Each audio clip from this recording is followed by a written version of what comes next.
Why do smart people fail interviews so much? Yesterday I spoke to two clients that are working with us, and they both kind of had the same problem, which is they think too much, they overanalyze. So my experience is, over the years, most of the clients that I end up working with are really bright academically. So they've done really well in their studies, they've always exceeded their peers, and generally they will have been one of the smartest people from their respective country, and then they've come to the UK to study, and they really struggle with interviews. And I'm going to tell you why and then tell you what you can do. And what I tend to find is they over prepare, they overthink, and they just overanalyze everything, and they're very inward. And what I mean by that is they only see the world from their point of view. So they could be explaining something, say for example they're a mathematician, and they use these really big long words, really complicated concepts. And often my question is, do you think someone actually understands what you're saying? Has it been your experience generally that you feel awkward, people don't understand what you're saying, and then you clam up or you say something stupid and they're like, yeah, totally. I said, well, maybe you want to think more about what your audience wants to hear rather than what you want to say.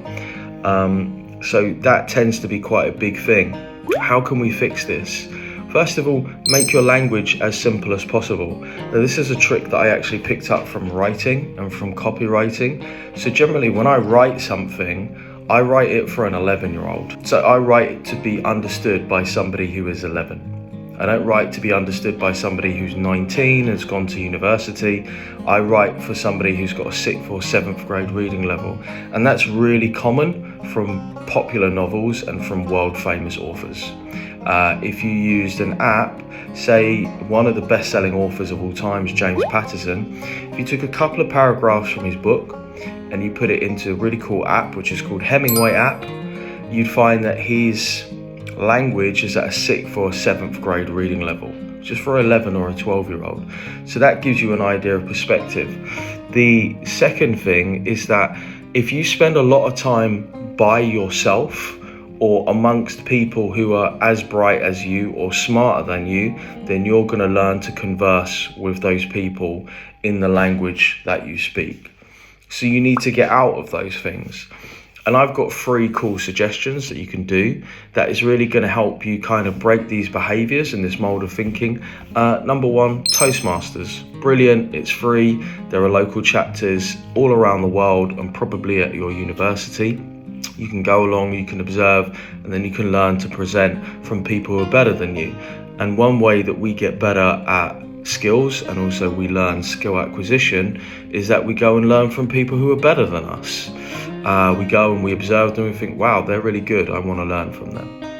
The second thing that you can do is just volunteering. You can go and volunteer at a charity shop, at a soup kitchen. Not only is it good and nice and super helpful, but also you can be around and amongst people who are, number 1, kind of by their nature, probably kind. So if English isn't your first language and you're like, oh, I'm really nervous about making mistakes, again, the overthinking, then you can be amongst people that are kind. I used to do it with clients all the time. They loved going to work in charity shops. And also you can get exposure from lots of different types of people, and you can learn how to converse with them. Because again, it doesn't matter how bright you are, if you can't communicate, then you're really just the same as everybody else. You're just the same as somebody who's not bright and who can't communicate. Your intelligence doesn't make a difference. And the third thing that you can do, which is really quite, I would say, on the tougher end of discomfort, because all these things are about discomfort. If we want to get better, if we want to grow, we have to become uncomfortable, is doing some drama, an improvisation class, go and do a stand-up comedy class. I mean, that will really take you out of your comfort zone and make you learn how to communicate. But ideally, all of these things are about finding yourself a new audience and learning how to communicate with that audience. So if you're really smart and you find that you keep failing interviews, it's probably because you've just become a bit arrogant. You've become a little bit introverted. You've become, well, it's all about me and people need to understand me and don't you know how amazing I am? And you probably just need to get out of the house and go and be amongst different audiences, different people, so that you can actually learn to communicate better. And communicating better is not about using bigger words and being really smart and impressing people. Communication is just about being understood by another person. Hope that helps.